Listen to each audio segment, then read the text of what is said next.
Oui, quand on a quitté, c'est en fait avec les événements du 2-3 février 1996, quand ces militaires ont bombardé le palais là, c'est à la suite de ça, quelques mois après, que le président a fait un grand remaniement. Il nous a dit, je ne vous fais pas partie du gouvernement parce que je n'ai pas confiance en vous. Vous gardez toute ma confiance. Mais les circonstances font que il y a certaines limites qui paraissaient être les piliers de son régime, hein, on voulait qu'il les remplace. Oui. Il nous l'a dit ouvertement. Vous tous ceux qui suivez Guinée Matin TV partout dans le monde où vous vous trouvez, je vous dis bonjour ou bonsoir selon justement l'endroit où vous vous trouvez dans le monde. L'émission Sommité de Guinée va à la rencontre de celles et de ceux qui ont marqué la vie de notre pays, que ce soit sur le plan politique, économique, social, culturel ou sportif. Ce matin, mon nouvel invité est un homme qui a écrit donc son nom en lettres d'or dans notre pays. Il s'agit de professeur Salifou Silla, entre autres ancien ministre de la Justice, qui n'est pas à présenter aux Guinéens. Bien malgré tout, nous allons essayer de camper sa vie, car, comme je l'ai dit, on ne peut pas parler de la vie d'un homme comme professeur Salifou Silla en l'espace de quelques minutes seulement. Bonjour, professeur. Bonjour. Merci d'avoir accepté donc de nous recevoir ici chez vous pour parler, pour camper votre vie. Pour ceux qui nous suivent, où et quand vous êtes né? Je suis né à Kindia le 12 février 1946. Contrairement à beaucoup de vos camarades, à l'époque, vous connaissez la date exacte de votre naissance. Je connais la date exacte. Oui. Il y avait un état civil quand même organisé, déjà à ce moment-là, Kindia, c'était quand même déjà une ville importante à l'époque. Et mon père prenait le soin de déclarer immédiatement ses enfants à la naissance et il gardait tous les actes de naissance. Alors, ce qui fait que je connaissais exactement ma date de naissance et tout. C'est peut-être après au lycée qu'ils ont égaré les actes de naissance, mais c'est exactement ça. D'accord. Donc, en quelle année vous êtes allé à l'école? Je suis allé à l'école 6 ans après, 1952. 52, donc 6 ans avant notre indépendance. Voilà, on entrait à l'école à 6 ans, souvent là, donc c'est 1952. 1952. À Kindia? À Kindia, à l'école régionale de Kindia. D'accord. En 1958, lorsque la Guinée a proclamé son indépendance, est-ce que vous vous souvenez de quelques faits marquants de cet événement historique? Ben, je me souviens de quelques faits marquants parce que j'avais la curiosité de suivre les événements. Oui. Quand des hommes politiques comme Sékou sont apparus, mais je manifestais beaucoup d'intérêt pour ça. Il faut dire qu'en 1958, j'ai eu le certificat d'études, le dernier certificat d'études coloniales, et c'est la même année que j'ai été admis pour entrer au collège. Oui. Donc j'avais déjà quand même une certaine vision des choses, et j'ai très bien suivi toutes ces luttes politiques qui existaient à l'époque. Je me souviens, la première fois que j'ai entendu parler des drapeaux qu'on mettait en berne, c'était en 1954, quand notre premier député Yassine Diallo est décédé. Oui. Ce jour-là, on est venu dans les classes, on leur a dit, c'est votre député qui est décédé, les drapeaux vont être mis en berne. C'est la première fois que j'entendais cette chose. Je devais être en quatrième, si je ne m'abuse. Ce qu'on appelait CE1 à l'époque. D'accord.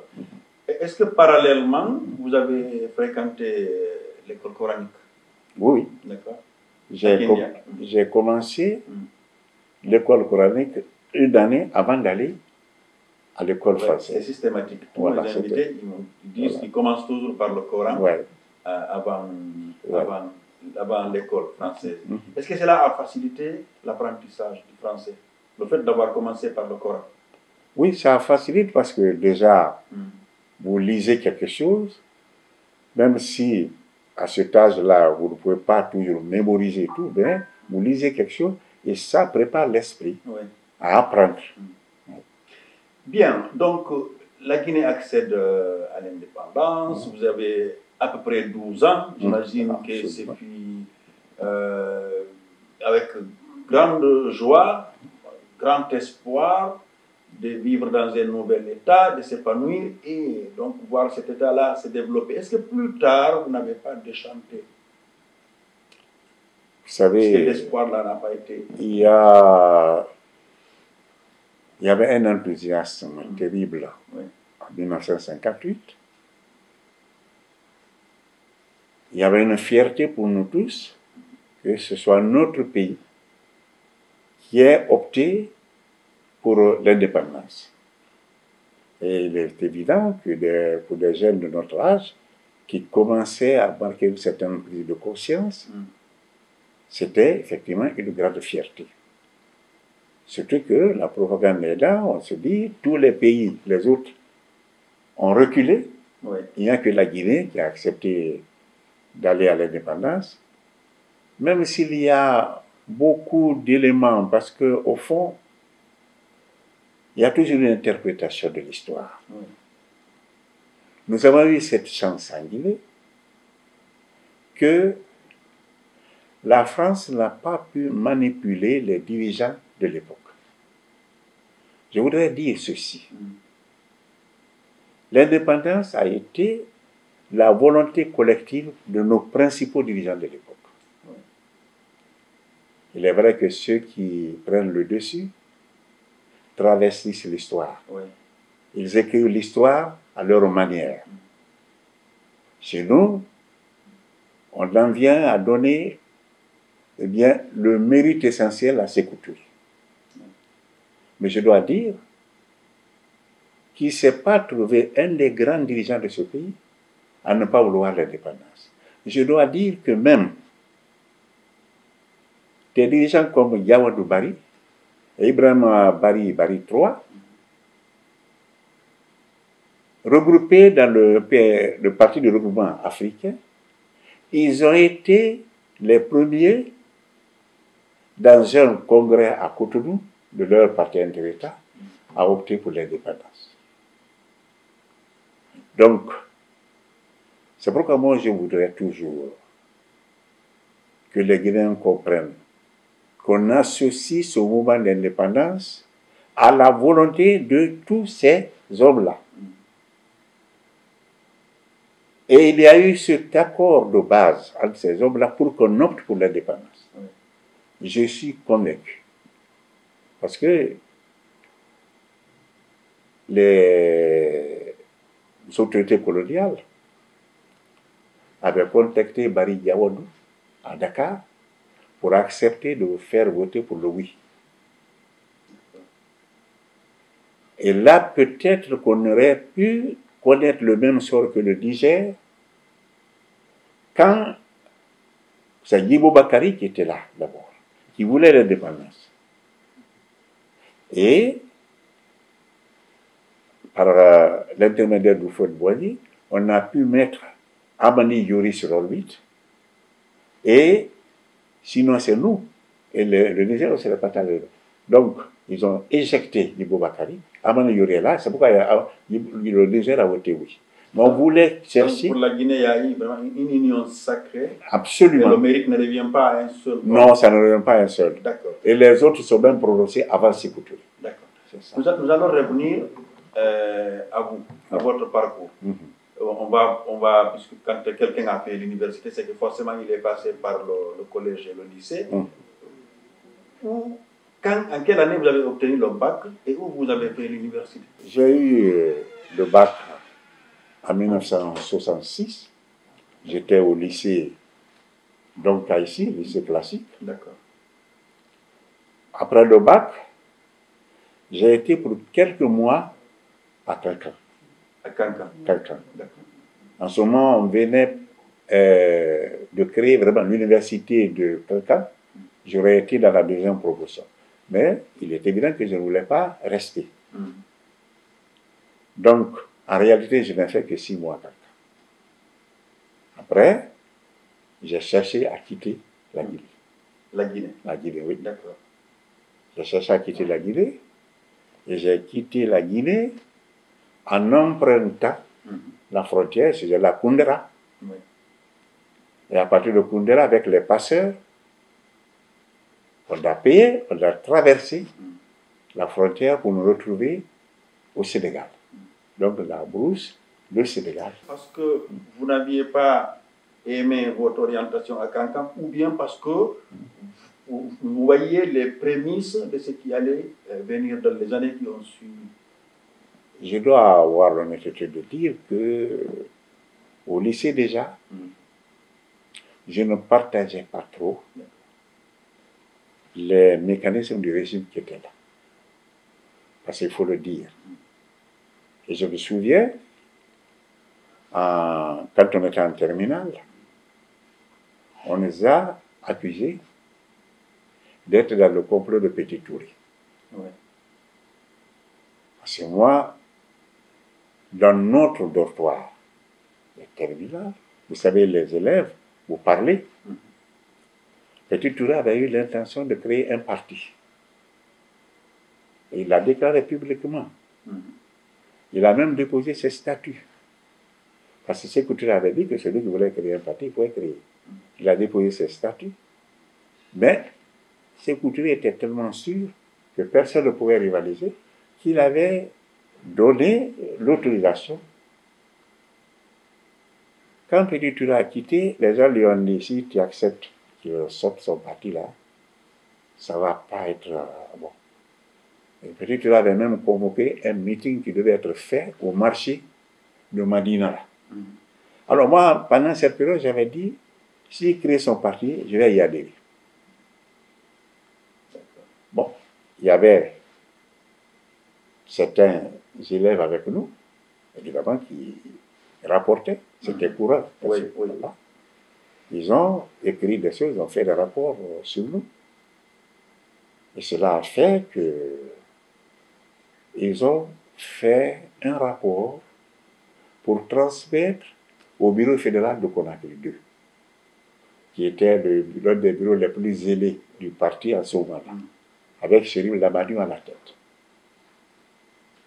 Ils ont envoyé et notre proviseur, il n'était pas un homme de parti, lui, il a estimé que ça c'était très grave et qu'il fallait s'en référer au ministre de l'Éducation. Il a dit, on lui avait demandé de transmettre le rapport à Conakry 2. Il dit, je vais bien transmettre, mais je voudrais quand même en référer à mon supérieur, qui est le ministre de l'Éducation. Et il se trouve que c'est Sédou Conté qui était ministre de l'Éducation l'année-là, et qui n'approuvait pas ce genre de choses. Alors Sédou Conté a dit que lui-même il viendrait au lycée pour nous réunir. Bon, à la dernière minute, il a été empêché. Je me souviens bien des choses. Parce que ce jour-là, il y a l'ambassade des États-Unis qui offrait une grande quantité de livres à la Guinée. Le ministre est obligé d'aller recevoir. Ouais, il avait déjà convoqué.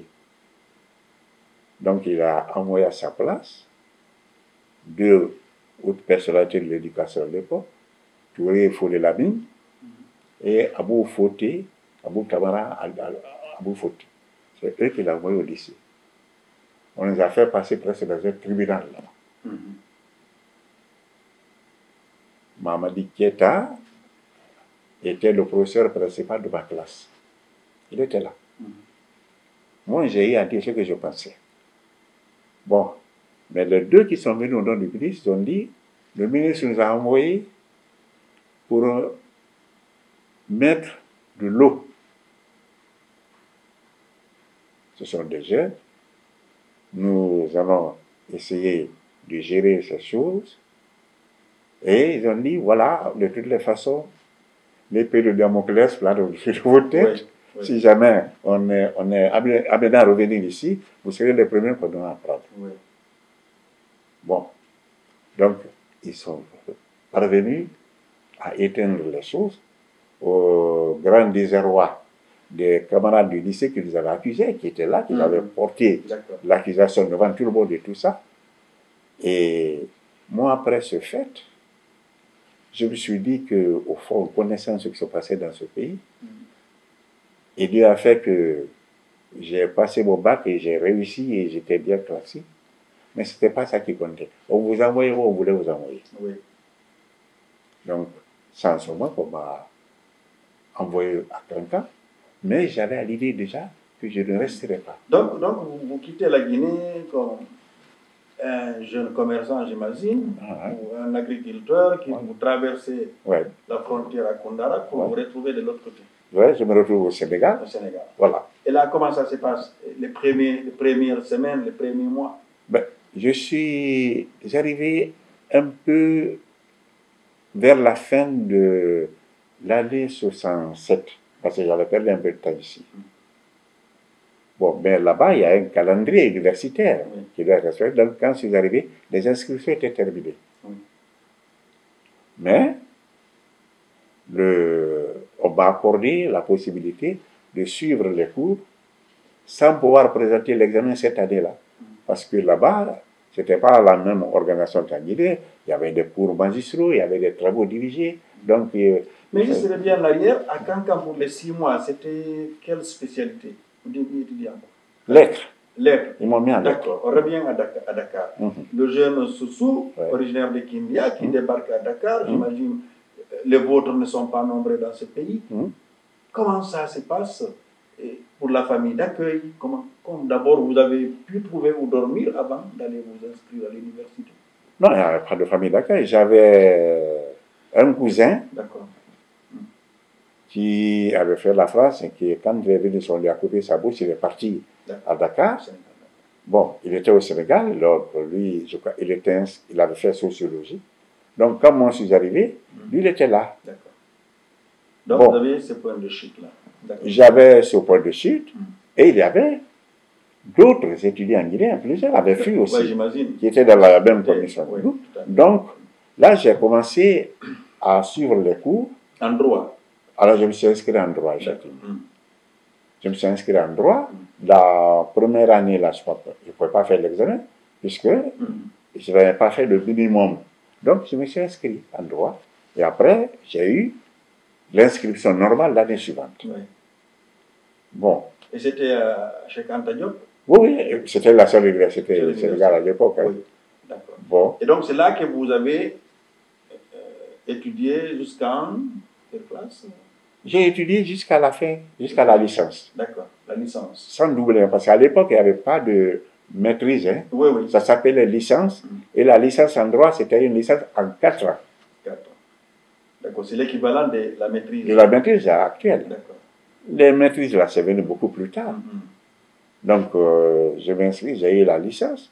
Et vraiment, je n'ai pas eu à doubler. Hein. J'ai fait toutes mes 4 années, souvent avec mention. Pendant ces 5 ans, l'année que vous avez perdue, les 4 années d'études, est-ce que vous êtes revenu au pays ou pas du tout? Mais il n'était pas question de revenir. Là, maintenant, on était parti, il n'était pas question de revenir. Oui. Mais vous donniez vos nouvelles à vos parents? Oui, mais mes parents recevaient nos nouvelles. Oui. Et puis, il arrivait que moi, j'avais un petit frère qui venait directement après moi, qu'on appelait Morcé Silla, qui était un grand footballeur ici. Oui, tout à fait. Donc, de temps en temps, ils allaient jouer au Sénégal. Oui. Donc, on se voyait. L'occasion pour... Voilà, donc on se voyait. Il n'y avait aucun problème. Bon, nous n'avions pas de bourse, évidemment. Oui. On était obligé de donner des cours dans les écoles privées, en même temps suivre les cours à l'université. Donc, ce qui veut dire que, bon, voilà, on était en mesure de suivre quelques cours. C'est-à-dire qu'il y a 50 ans, vous vous débrouillez comme des jeunes se débrouillent aujourd'hui, en donnant des cours privés pour subvenir à vos besoins. Ah oui, absolument. Pour pouvoir étudier. Vous étiez en classe. À un certain moment, vous étiez obligé de sortir du cours, d'aller donner votre cours à l'école privée. Bien après, vous recopiez sur vos camarades. D'accord. Voilà. Et donc, à la fin de vos études, en tout cas pour la maîtrise, la licence à l'époque, que vous faites, et je dirais, est-ce que vous avez continué à étudier ou bien vous avez cherché un premier emploi? Je n'ai pas cherché un premier emploi. Dès que j'ai terminé la licence, j'ai fait ma demande d'inscription à l'Université de Paris. D'accord.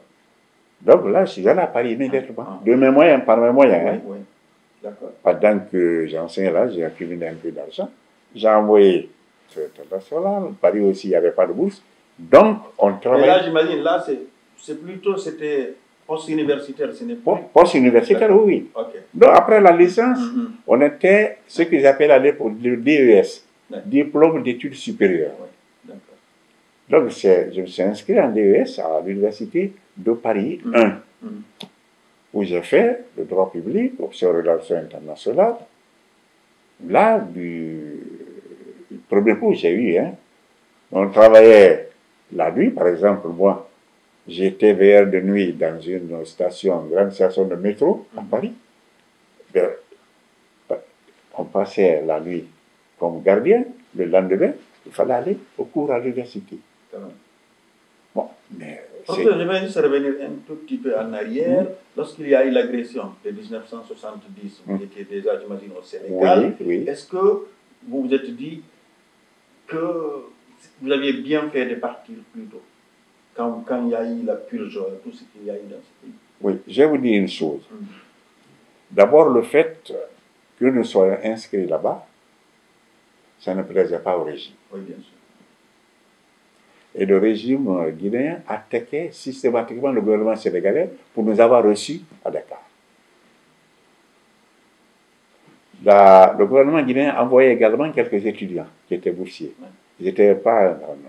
Et parfois des gens qui n'avaient pas le bac, qu'on connaissait. Parce qu'il y en a que moi je connaissais ici, que je vois à Dakar, avec la bourse guinéenne. Voilà. Mais ces gens-là avaient systématiquement pour mission de faire des rapports sur nous à tout moment, s'ils voulaient avoir leur bourse. En fait, c'était des espions qui... Mais il n'y avait pas de doute, on le savait. Oui, oui. Et ils n'arrivaient pas à réussir. Nous, nous réussissions. Parce que quand vous êtes dans la difficulté, une année perdue, ça vous pèse beaucoup. Mais ces gens n'avaient pas le niveau, je les connaissais, il y en a que j'avais connu ici. Ils vont faire des rapports. Bon, alors, le gouvernement a accusé, le gouvernement sénégalais, à un moment donné, nous accordait des petites aides pour pouvoir dormir à la cité et pour avoir quelques tickets de restaurant. Alors, une fois, le gouvernement a envoyé, tous les gouvernements qui avaient des étudiants là-bas avaient pour obligation de contribuer au budget du centre des œuvres universitaires pour pouvoir bénéficier des repas à bas prix, les soins et tout ça. Alors, je me souviens, le délégué guinéen qui est parti là-bas, il a dit qu'à part les quelques boursiers là, ceux que l'État a envoyés, voilà, que le gouvernement ne reconnaît pas d'autres Guinéens. Il a violemment attaqué.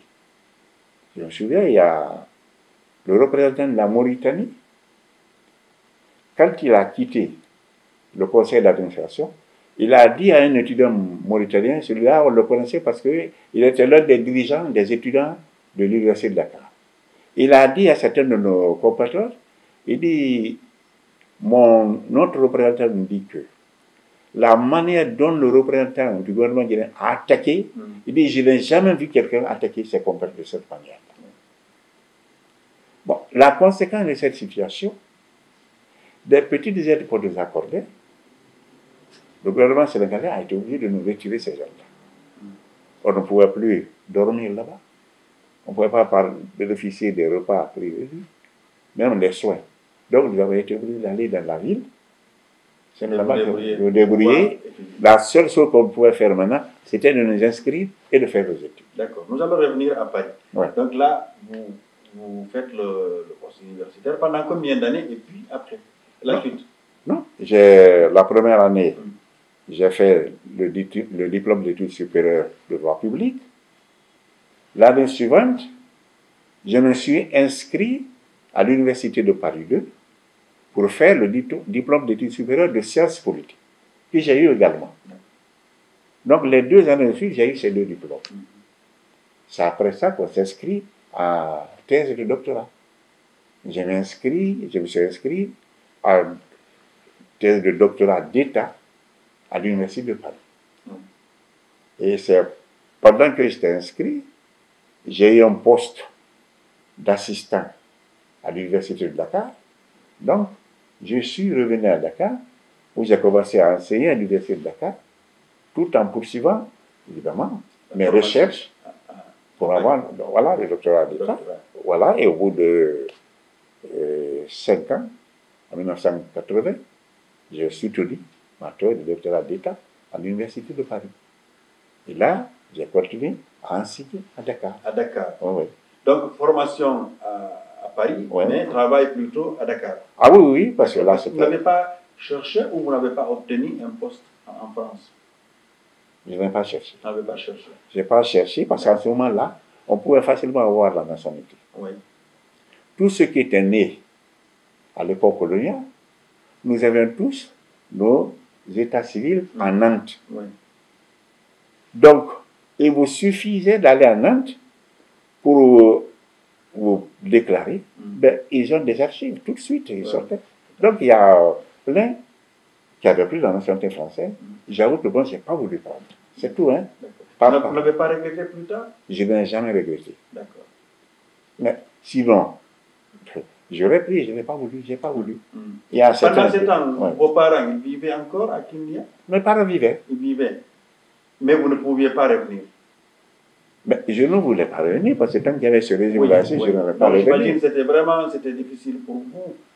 Oui, mais moi, j'avais quand même cette possibilité que mon frère venait de temps en temps. Et ceux qui étaient à Dakar étaient en contact avec beaucoup de Guinéens qui venaient. Bon, à un certain moment, j'ai fait venir ma maman à Dakar. Donc, évidemment, ça pèse. Quand vous êtes même tout à fait à côté de ce vous ne pouvez pas venir. Ben, je ne voulais pas, mais de toute façon, vous connaissiez le risque.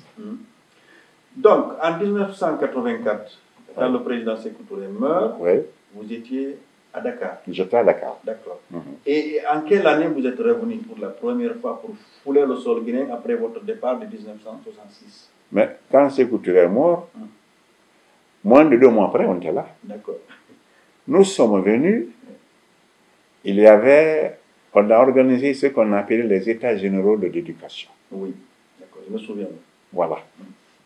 Alors, parce que nous, à un moment donné, ce qui s'est passé, vous savez, il y avait plusieurs mouvements guinéens qui luttaient contre Sékou Touré à l'époque. Alors, nous qui enseignons à l'université et d'autres là, à un moment donné, nous nous sommes dit, pourquoi nos compatriotes se dénoncent auprès des autorités des pays d'accueil. C'était valable pour ceux qui étaient au Sénégal et pour ceux qui étaient en Côte d'Ivoire partout. Je connaissais tous ceux qui avaient des partis et tout. Alors, nous nous sommes décidés de faire une plateforme pour dire à tous ces gens-là, nous sommes sur les autres. Il est essentiel qu'on ne puisse pas se créer des histoires les uns aux autres.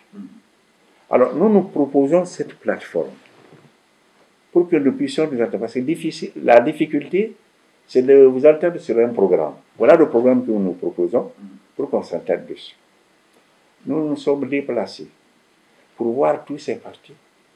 Partout où on allait, on nous disait, non, si ce n'est pas tel dirigeant, on n'est pas d'accord. Donc, c'est leur dirigeant qui mettait en avant. Bon, nous nous sommes rendus compte, nous nous sommes dit, mais non. Donc, eux, ce n'est pas la Guinée qui les intéresse, c'est leur lutte politique. Et ce que, bon, alors, quand nous avons réussi dans cette démarche de les réunir, nous avons créé un collectif des cadres originaires du Guinée au Sénégal. Et qui regroupait toutes les ethnies, j'imagine? Mais toutes les ethnies, c'était en réalité des enseignants, universités, autres là, donc c'était un grand niveau. Nous avons créé ce truc. Donc, on siégeait, il y avait on s'aidait dans les problèmes sociaux et tout. C'est sur ces entrefaites que Sékou Touré est décédé.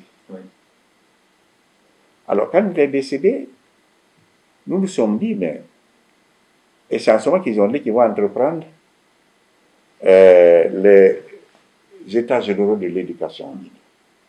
Et comme il y avait plein d'enseignants parmi nous, de notre propre fait, on s'est réunis, on a préparé des documents pour venir assister aux États généraux. Mais ils ne nous ont pas invités.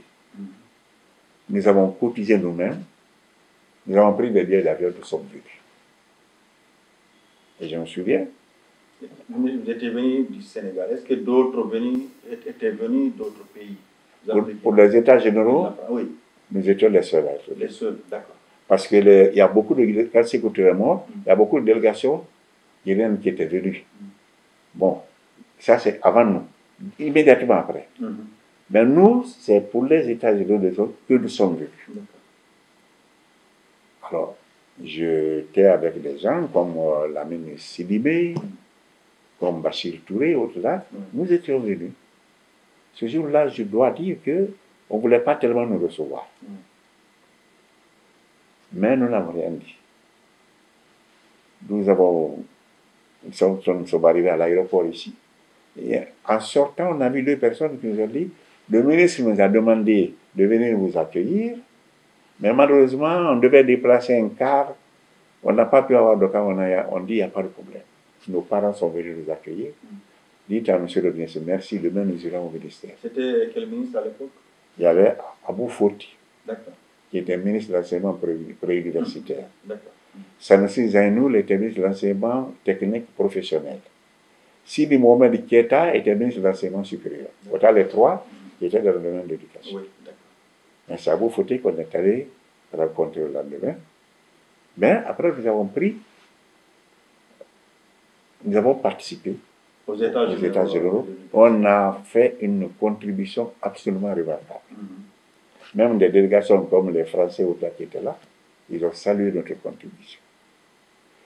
Est-ce que c'est à cette occasion que vous avez fait remarquer pour devenir plus tard ministre, ou bien il y a eu d'autres occasions, à l'occasion desquelles, je veux dire, d'autres opportunités, à l'occasion desquelles le nouveau régime vous a identifié comme étant potentiellement quelqu'un de très compétent? Quand nous sommes venus, c'est moi qui présidais la délégation. Bon, mais j'ai présenté au nom de tous nos camarades et tout. Le jour de notre départ, nous sommes partis dire au revoir au ministre. Le ministre nous a dit, nous n'avions pas l'intention de vous recevoir. Parce que ceux qui étaient venus en premier lieu, ils nous avaient dit, dites aux militaires qu'ils ont fait leur devoir et qu'ils doivent dégager, ce n'est pas leur rôle de diriger le pays. Voilà.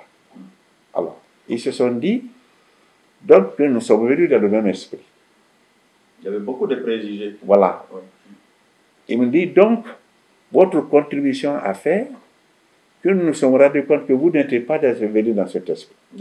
Alors on va vous demander, nous allons faire le recyclage des enseignants dans un mois. Est-ce que vous acceptez de revenir?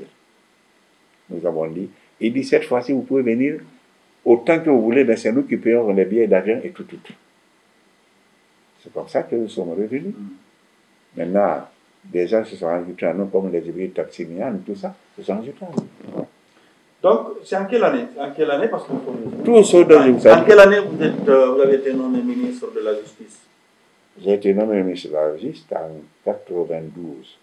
Parce qu'entre-temps, quand nous étions, on m'a nommé, j'étais là-bas, on m'a nommé d'abord secrétaire général de l'université de Conakry.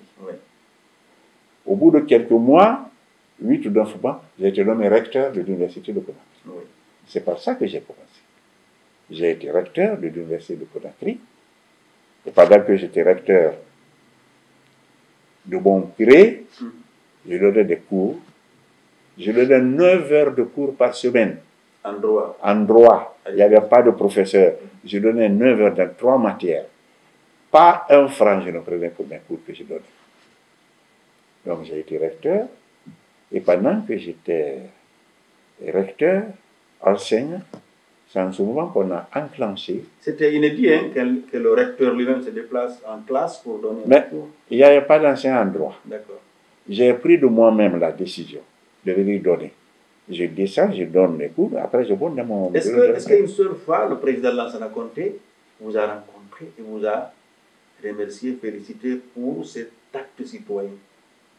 Le président Conté, pendant que j'étais recteur, je l'ai rencontré, pas pour ce coup-là, parce qu'il y a un ministre qui avait été nommé ici, qui s'est acharné contre moi. Il s'appelait Jean Colipé Lama. Un homme théâtral et tout ça, qui allait à l'université, qui créait des choses. Bon, un jour, il a essayé de me faire enlever de mon poste de recteur. Mais tout le monde savait que je fais. Les étudiants étaient là, ils étaient. Quelqu'un qui vient, qui vous donne des cours, qui donne non. Quand même. Et je faisais venir, pendant que je donnais des cours, je faisais venir mes anciens collègues de Dakar et autres. Donc, on a beaucoup renforcé la formation en droit.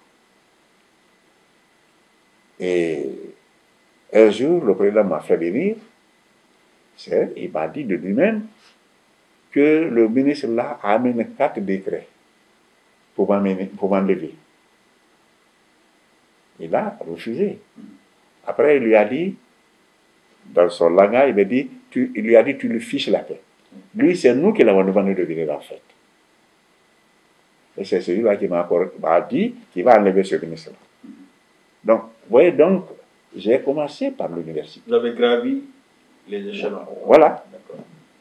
Bon, je ne sais pas si le ministre est au-dessus du recteur, mais en tout cas, j'ai commencé par le poste de recteur. Alors, quand j'ai quitté mon poste de recteur, là, c'est soulevé de quoi?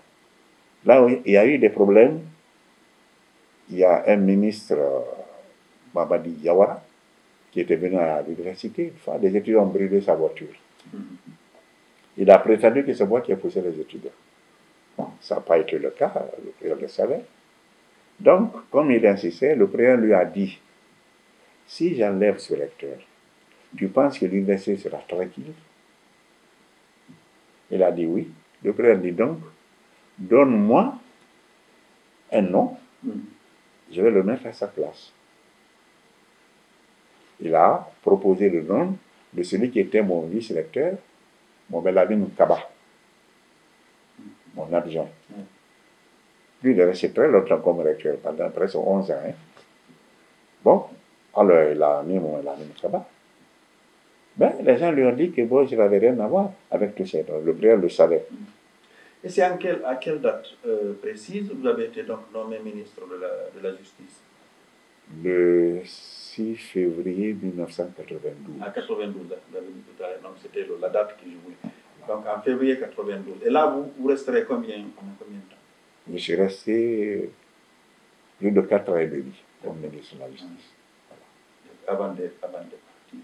Oui, quand on a quitté, c'est en fait avec les événements du 2-3 février 1996. Quand ces militaires ont bombardé le palais là, c'est à la suite de ça, quelques mois après, que le président a fait un grand remaniement.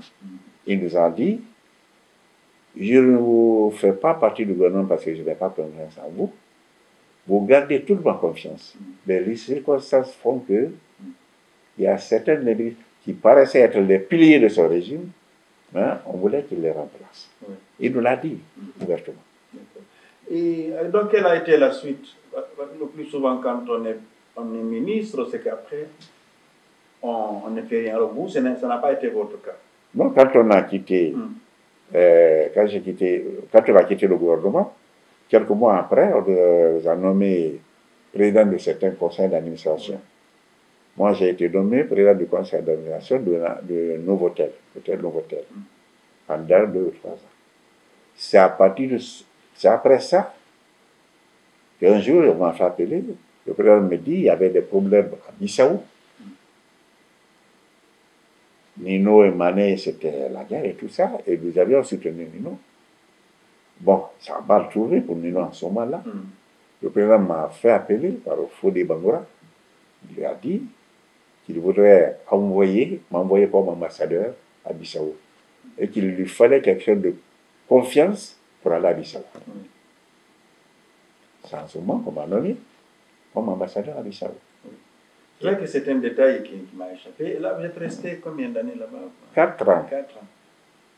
Quand j'y suis allé, il y avait ce grand mouvement entre Ansoumana Mané et tout ça. Oui. Il a été tué à ma présence. J'étais là.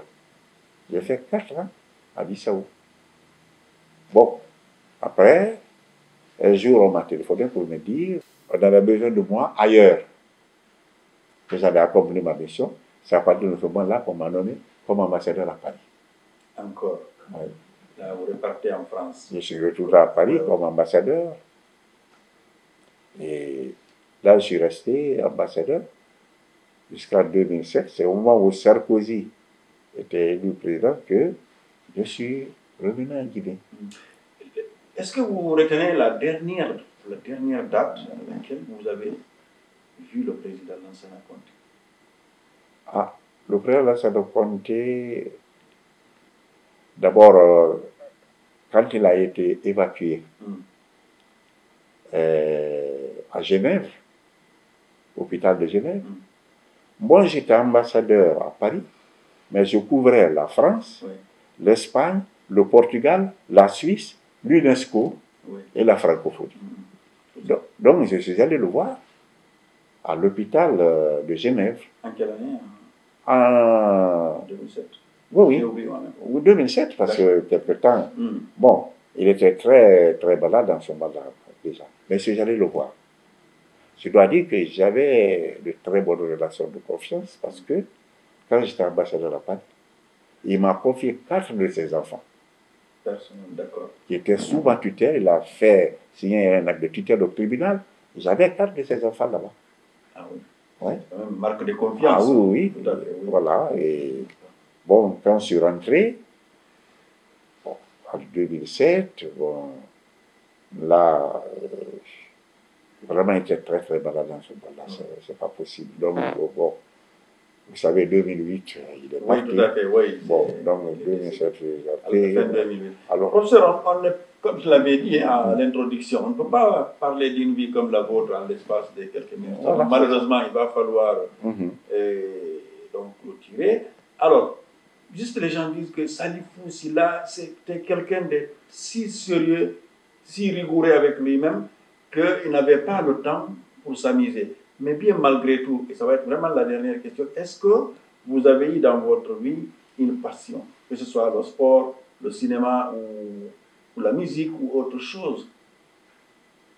Parce que c'est ce que vos camarades d'enfance m'ont dit, trop sérieux, trop rigoureux, rien que les études. Est-ce que oui, j'ai fait rien que les études, mais vous aviez le temps? J'avais quand même si je n'étais pas jeune, j'avais une passion pour le sport quand même. Pour le sport, d'accord. À un moment donné, j'ai été nommé président du comité de soutien aux équipes nationales.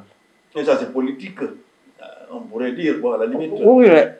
Oui, mais ça m'intéressait. Ça vous intéresse? Après, une fois, j'ai conduit notre équipe nationale dans les différentes confrontations dans beaucoup de pays. D'accord. Non, mais quand tout jeune, avec votre livre de poche, étudiant, est-ce que... Oui, mais tout jeune, bon, à l'école, vous jouez nécessairement. Moi, j'étais plutôt tourné vers le basket. D'accord. On faisait le basket. Bon, mais quand vous quittez ici, vous allez ailleurs. Les difficultés de vie, vous devez assumer votre pitance. Non, vous n'avez pas le temps. D'autres chats fouettés. Voilà, vous donnez des cours pour vivre. Il faut corriger. Bien malgré tout, en termes de lecture, quel était votre auteur préféré? S'il y en avait vraiment un.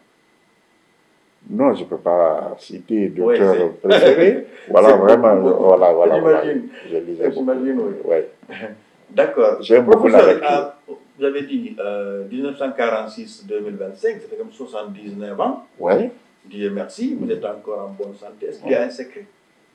Non, il n'y a pas de secret. Je pense que l'homme, il faut savoir contrôler sa santé et tout ça. Sinon, moi qui suis en train de vous parler, j'ai le diabète depuis 40 et quelques années. Oui. Vous vivez avec. Vous gérez. Je gère. Oui. En 1982, j'ai constaté de moi-même que j'avais le diabète. Donc vous êtes vraiment discipliné. Je suis discipliné. C'est moi qui ai dit à un de mes amis, qui était le professeur Yacouba Touré, que vous avez dû connaître. Nous enseignons ensemble à Dakar. Je suis venu le voir une fois. J'ai dit, moi, je crois que je dois avoir le diabète. Il me dit, mais qu'est-ce que tu racontes? Il m'a envoyé à l'hôpital principal à Dakar, c'était ça. Alors, figurez-vous que depuis 1982, Oui. jusqu'à l'heure où je suis en train de vous parler, j'ai cela, je me soigne de cela, et je mange assez correctement. Dieu merci. Que Voilà. Dieu vous garde encore longtemps. Amen. Alors, vous voyez? Merci donc, professeur, Je vous en d'avoir accepté donc, de nous accorder ces quelques minutes d'entretien pour Ouais. parler de votre parcours. Et je souhaite revenir une autre fois pour continuer donc, à raconter votre vie à ceux qui nous suivent. Merci à vous, chers téléspectateurs qui suivez Guinée Matin TV sur Facebook, Twitter et sur YouTube, entre autres. À la prochaine avec un nouvel invité. Merci. Merci.